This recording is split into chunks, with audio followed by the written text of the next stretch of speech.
Hai, saya T Kitchen dalam segmen Ramadan bersama Adabi. Okey, kali ni saya nak buat kopi ais blended Adabi. Bahan-bahannya of course lah kita pakai kopi Adabi. Kita pakai 3 paket. Saya basuhkan dalam air panas dulu.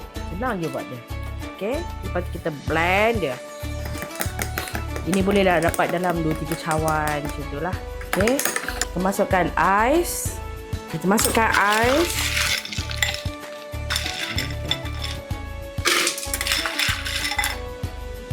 Kita masukkan kopi tadi. Okay. Kita masukkan susu pekat sikit. Kita masukkan susu cair sikit. Masukkan aiskrim vanila sikit.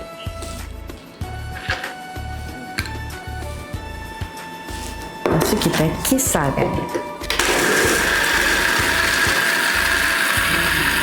Kita rendahkan dalam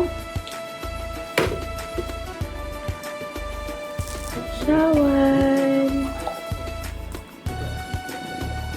Dah siap dah kopi ais blended Adabi. Selamat mencuba dan salam Ramadan.